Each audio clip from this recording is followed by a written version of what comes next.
the 22nd of June, 1941.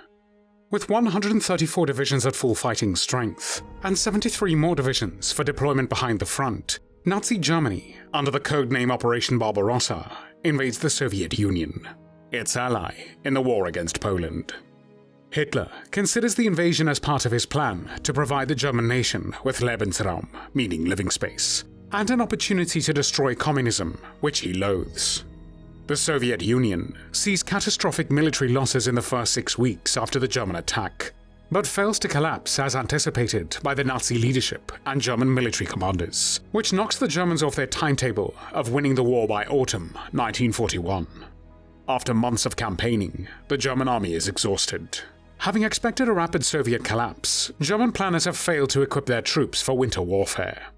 They have not provided sufficient food and medicines, as they expected their military personnel to live off the land of a conquered Soviet Union at the expense of the local population. Consequently, the German forces, overstretching along the 1,000-mile eastern front, become vulnerable to Soviet counterattack. On the 6th of December, 1941, the Soviet Union launches a major offensive against the center of the front, which drives the Germans back from Moscow in chaos.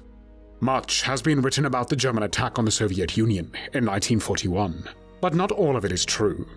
Let us look together at 5 of the most widespread false myths. Number 1. Stalin's collapse after the beginning of the German attack. On the 22nd of June, 1941, at about 3 o'clock in the morning, Stalin went to bed. In the preceding days, he had ignored warnings about massing German troops on the Soviet borders, not only from his spies and soldiers on the field, but also heads of state as both Churchill and Roosevelt had warned him of Germany's intentions. An hour after he lay down, Operation Barbarossa, the German invasion of the Soviet Union, which would become one of human history's most extensive and brutal military campaigns, began. Many works dealing with the Second World War, particularly the Eastern Front, state that Stalin had a nervous breakdown after the first news of the German attack on the 22nd of June, 1941. It is often said that he even had to utter the sentence, "All is lost. Lenin founded our state, and we destroyed it." He then reportedly withdrew from Moscow to Kuntsevo Dacha, his personal summer residence just outside Moscow, expecting his subordinates to depose him and come to execute him. None of this, however, is true.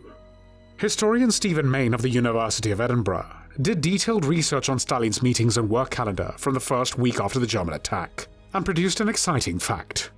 During the 22nd to 28th of June, 1941, Stalin worked nearly 80 hours out of 168. In addition, he did not leave Moscow at all. The myth of Stalin's collapse is credited to Nikita Khrushchev, who came out with it at the 20th Congress of the Communist Party of the Soviet Union in February 1956. It was the first Congress after Stalin's death. It was made famous and groundbreaking primarily by Nikita Khrushchev's report named On the Cult of Personality and Its Consequences, in which he criticized Stalin. The Khrushchev report is popularly known as the Secret Speech because it was delivered at an unpublicized closed session of party delegates, with guests and members of the press excluded. According to Khrushchev, Stalin was supposed to have collapsed on the 23rd of June, a day on which, according to Stephen Mayne's findings, he had been working for 22 hours and 35 minutes. Number 2. Germans were defeated by the Russian winter. One of the most widespread myths about the German offensive is the myth of General Winter or General Frost. That is, the proverbial Russian winter. That winter was to cause the failure of Operation Barbarossa and Germany's defeat at the gates of Moscow. It is a myth created primarily by German generals who consider themselves military geniuses and the Red Army inferior and incapable of defeating them. They therefore often gave the Russian winter as the sole cause of their defeat. On the 4th of December, 1941, the German army made a frontal assault and, at the cost of enormous casualties, got about 30 kilometers from Moscow. The next day, on the 5th of December, the temperature dropped to around minus 30 degrees Celsius. The German army was not prepared for this. It is traditionally reported that the Germans could not start the engines of tanks, cars, or planes, and that the soldiers had no winter clothing or supplies. While this is true, it is also true that a massive counterattack by the Red Army of the Kalinin Front north of Moscow on the same day was repulsed by the Wehrmacht, the German armed forces. The next day, in the same temperatures, the Germans were even able to attack. The German 9th Army, supported by the 3rd Panzer Group, pushed the Soviet 31st Army back across the Volga, nearly wiping out the Soviet 250th Infantry Division in the process. Between the 5th and 7th of December, in the days of the harshest winter, the Germans were able to win. On the contrary, when the weather suddenly changed on the 8th of December 1941, and temperatures rose to +4 degrees Celsius, the Red Army started to win. And it did not stop there. On the 9th of December, with temperatures between -5 and 0 degrees Celsius, Field Marshal Fedor von Bock, German Army Group Center commander, desperately pleaded with Hitler for help. He failed. The Soviet offensive was not halted until the 7th of January 1942, when the German troops were 100 to 250 kilometers from Moscow. The Battle of Moscow marked the first major disaster for the German army on the Eastern Front. In response, Hitler deposed 35 marshals and generals and commanded the army. This victory significantly boosted the self-esteem and prestige of the Red Army. The Russian winter played a vital role and caused enormous problems for the Germans, unprepared for such conditions. In December alone, the Wehrmacht recorded more than 130,000 cases of frostbite. But this was not the sole cause of the halt in the German advance. It was primarily the Red Army that stopped the Wehrmacht. As with Napoleon, Hitler's plans began to fail long before the winter. Although the Russian climate eventually had no doubt a considerable influence on their subsequent problems, it cannot be singled out as the sole cause of their defeat. Number 3. The Red Army at Moscow was saved by fresh divisions from Siberia. After several crippling defeats, the Red Army defeated the German army as far as 30 kilometers from Moscow. According to many sources and literature, the Red Army owed this to the Russian winter and fresh divisions from Siberia and the Far East. Stalin supposedly kept these in the east in case of a Japanese invasion.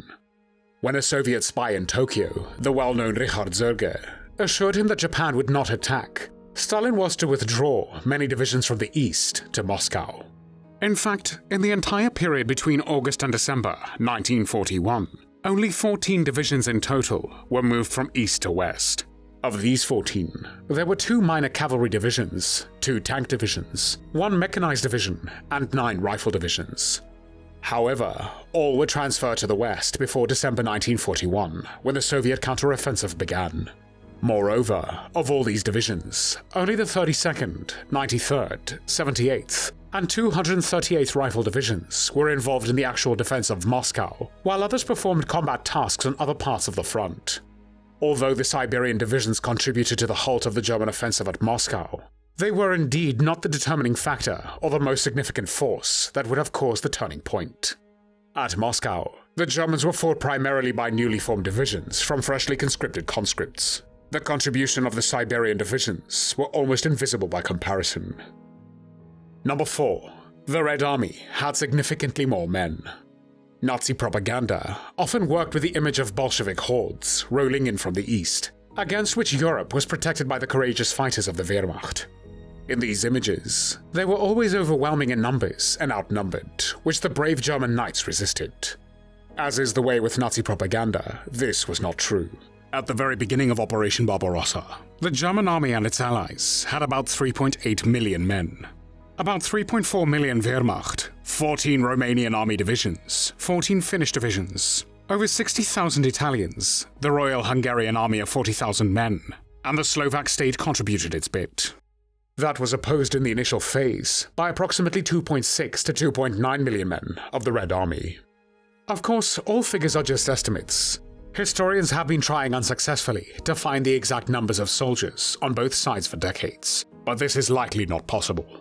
Moreover, the Red Army's numbers increased significantly during the German offensive. The Soviet Union had a population of nearly 200 million. By contrast, the Third Reich had less than 80 million. In addition, the Russians outnumbered the German army in both the number of tanks, 11,000 to 3,350, and aircraft, 9,000 to 2,770. The Red Army recovered from the initial shock and defeats, could call up additional men and women, and increase its production capacity.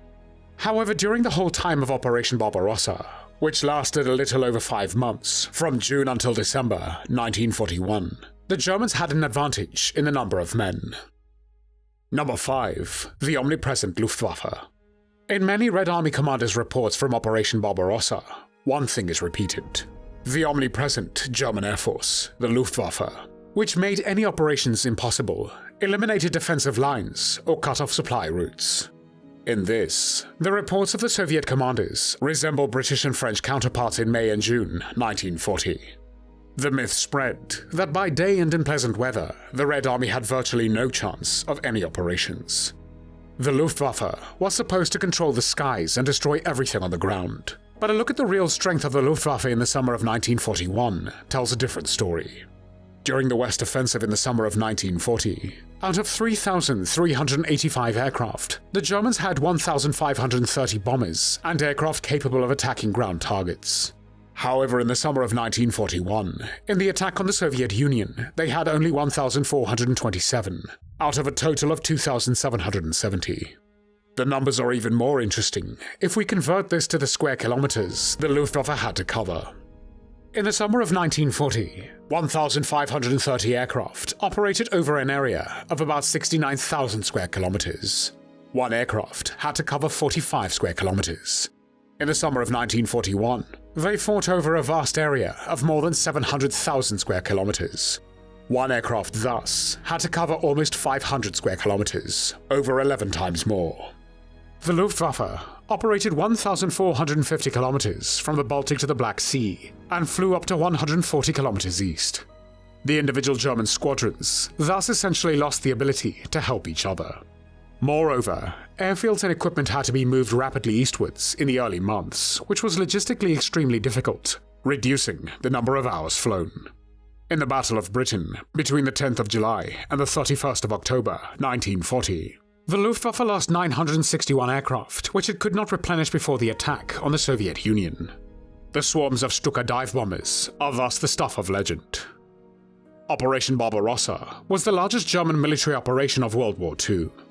The destruction of the communist Soviet Union and the conquest of Lebensraum in Eastern Europe were longtime goals of Hitler and the Nazi Party. The German attack on the Soviet Union marked a turning point in both the history of World War II and the Holocaust. Hundreds of thousands of Jews managed to flee in the depths of the Soviet Union, but millions of Jews remained under Nazi occupation, and approximately 1.5 million of them were the victims of mass murder carried out by the Einsatzgruppen units, which were Nazi mobile death squads operating behind the front line in Nazi-occupied Eastern Europe. In less than half a year, by the end of 1941, about 500,000 Jews had been murdered within the areas of the Soviet Union conquered by the Nazis.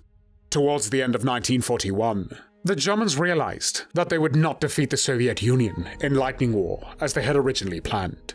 The German army would require a workforce that would help in paving roads, clearing minefields, producing ordnance and equipment. The decision was thus made to temporarily leave the Jewish prisoners alive in camps and ghettos in order to employ them for the German war effort.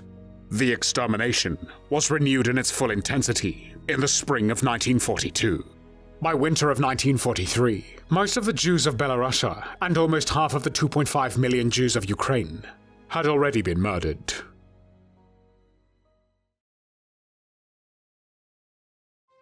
Thanks for watching the World History Channel. Be sure to like and subscribe, and click the bell notification icon so you don't miss our next episodes. We thank you, and we'll see you next time on the channel.